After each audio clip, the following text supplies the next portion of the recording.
You want the 15 video interview tips that have led to these thousands of jobs landed. Oh yeah, a big helping coming at ya. I have years of video interview tips and I've packed the 15 of the best ones into this compilation video. It's like shoving my entire wardrobe into my carry-on luggage so that you will be legendary at rocking the virtual interview. Note that most people don't realize that number 8 is important, but yet it's a zero effort way to stand out. And stay to the end for number 15 for a high impact strategy that I guarantee your competition is not doing in a video interview. And if you're new here, this is Self-Made Millennial. I'm Madeline Mann, a human resources leader and award-winning job search strategist. You may have seen me in these places. Subscribe to change your approach from job seeking to job shopping. Now, let's go through the top virtual interview tips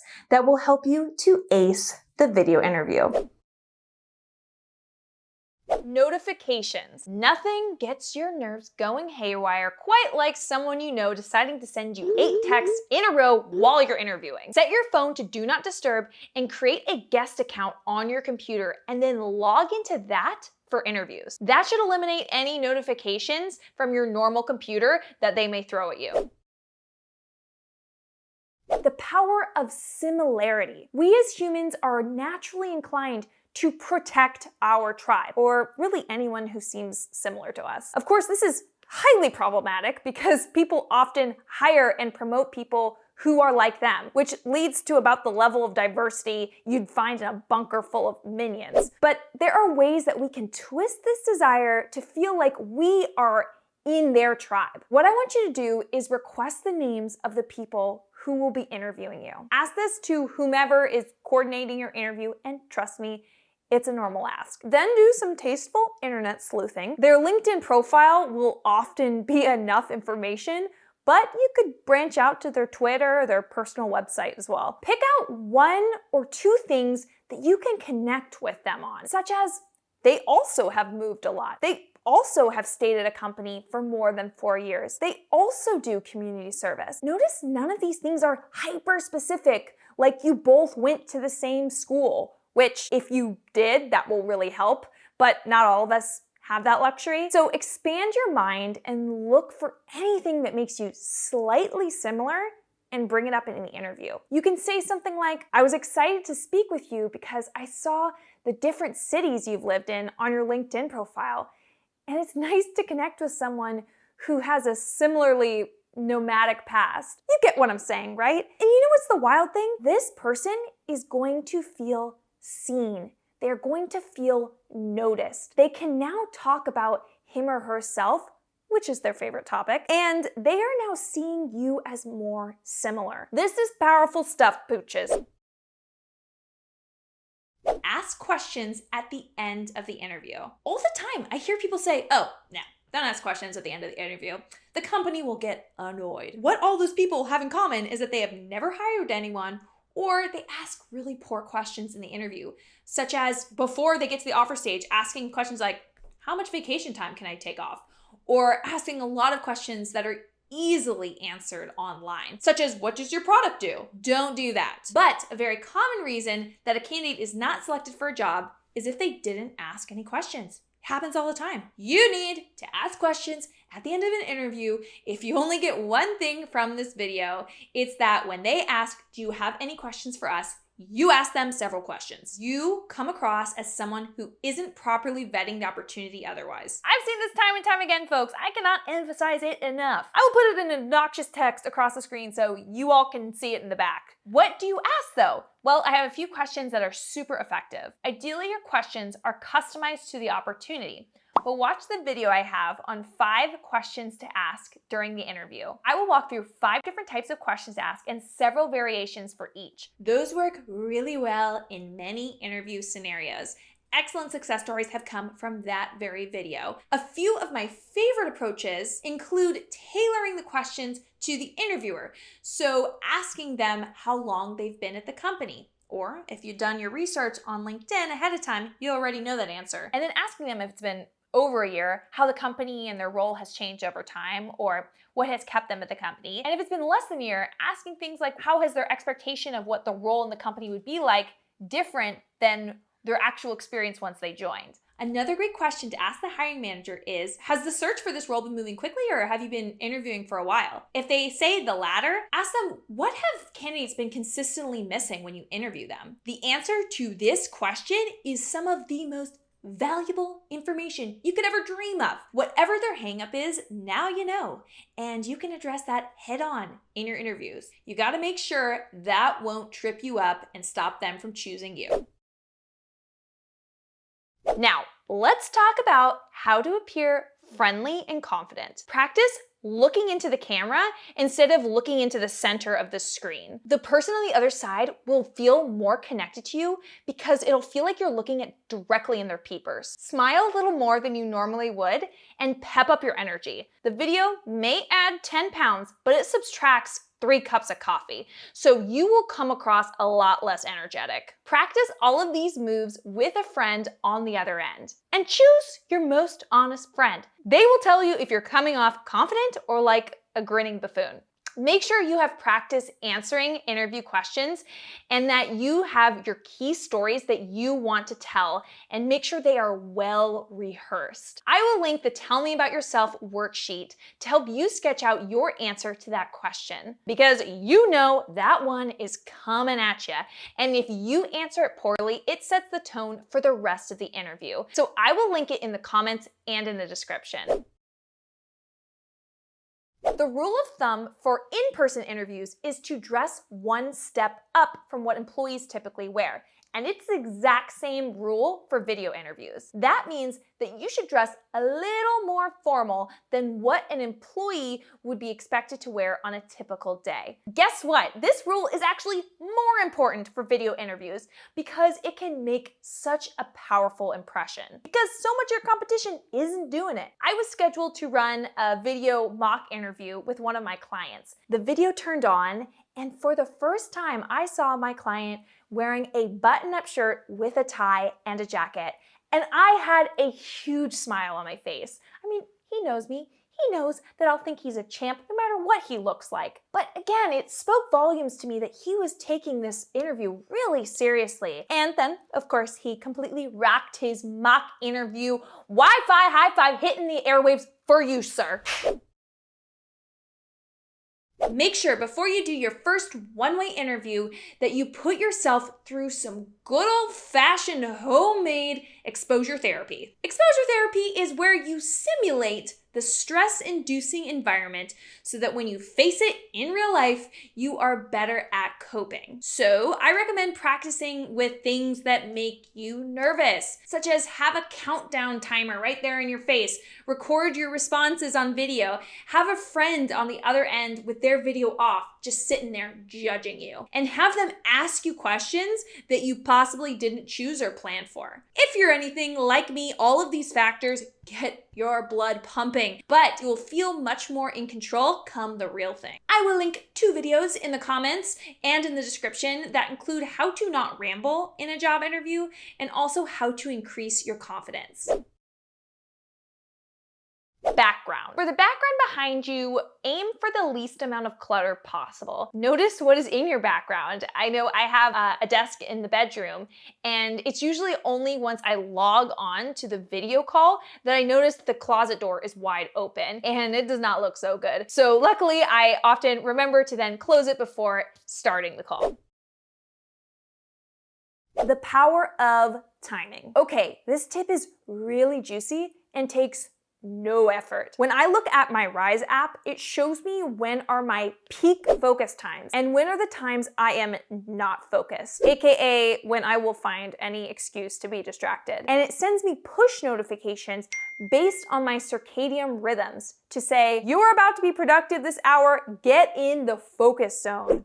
Or your mind is about to be as useless as the G in lasagna, so just go relax and don't screw anything up. These focus notifications are so helpful. So what does this mean for you? Take interviews in your peak times. A general rule of thumb is that most people are peaking in the late morning and again in the early evening. You and your interviewer will be at your emotional and cognitive prime. 10 a.m. is my recommendation. That is the golden hour, but really having any interview between 9 a.m. and 11:30 a.m.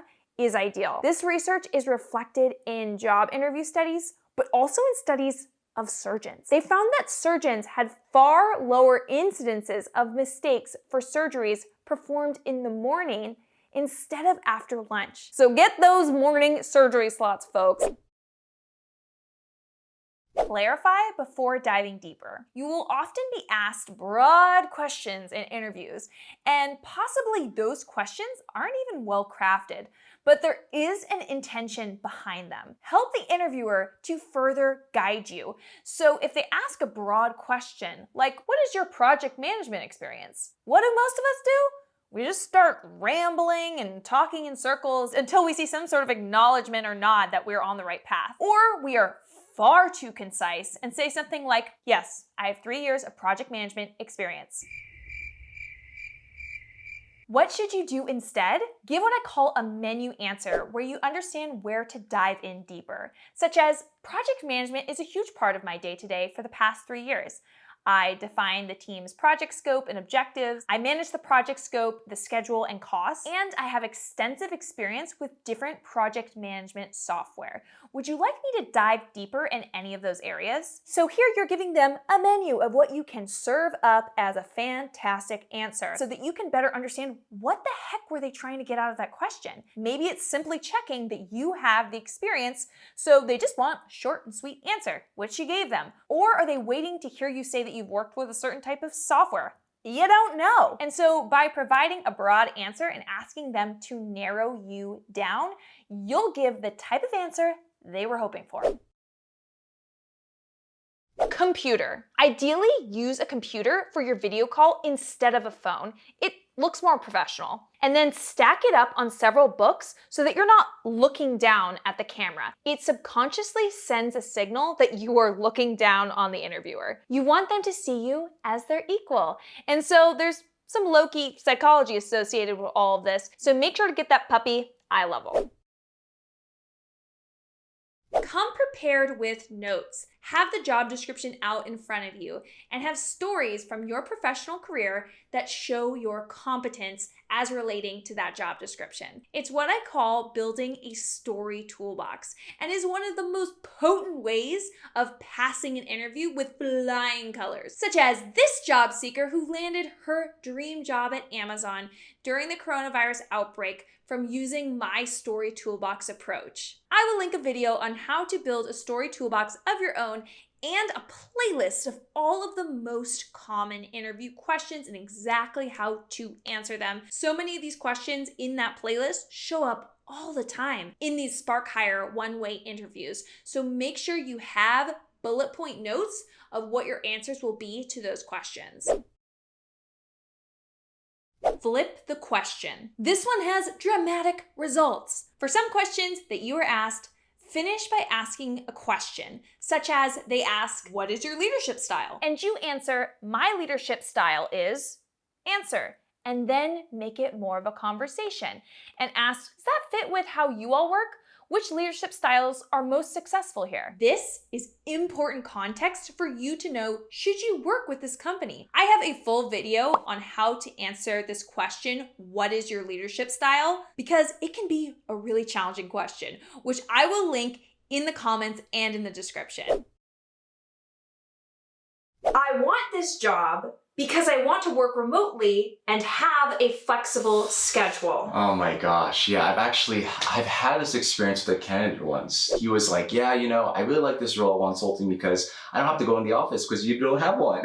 Yes, those benefits, any benefit that a company gives you, of course that's going to play into whether or not you're going to take that role. But making that the primary reason why you want to work there, having a remote work situation and flexible schedule you can find 100 million jobs that will offer you that. So a company's looking for something a little bit deeper. What do you like about the company, the product, the team, the role? How does the role play to your skills? So just dive a little bit deeper versus what are the benefits the company is offering. And you can see the benefits usually on different platforms, whether it's Glassdoor or other sites, and they'll sometimes even have it in the job description that it is a hybrid or remote role.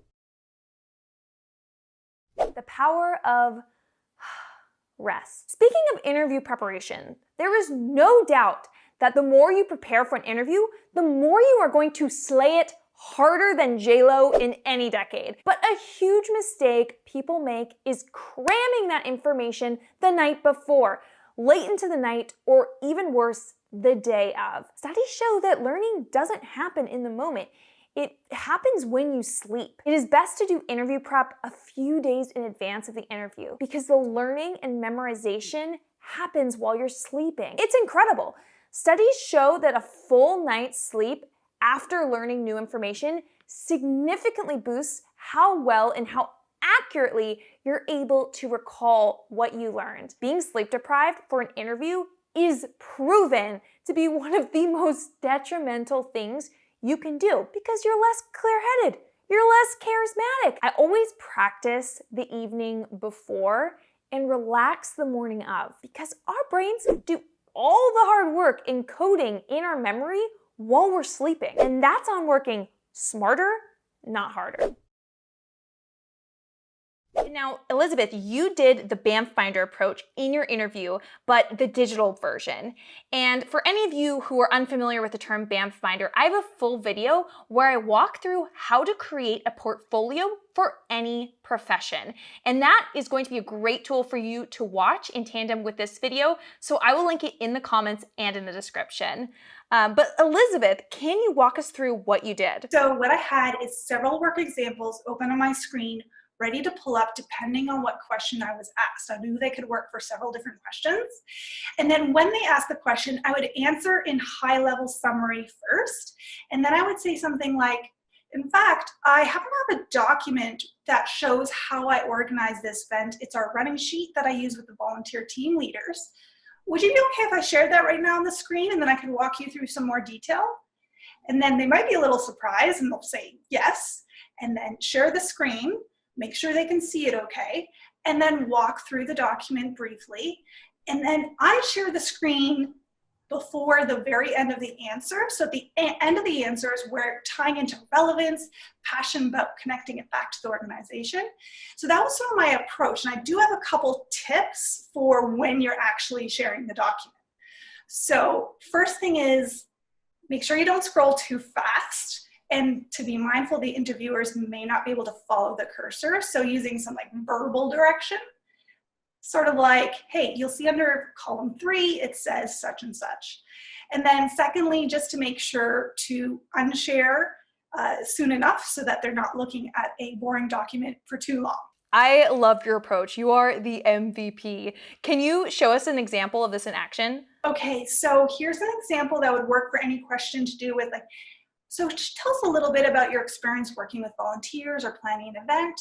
So my answer would be, sure. I actually was a music department coordinator overseas, and I worked with a lot of volunteers. We had one annual conference a year where we trained musicians. Around 400 musicians came from across the UK.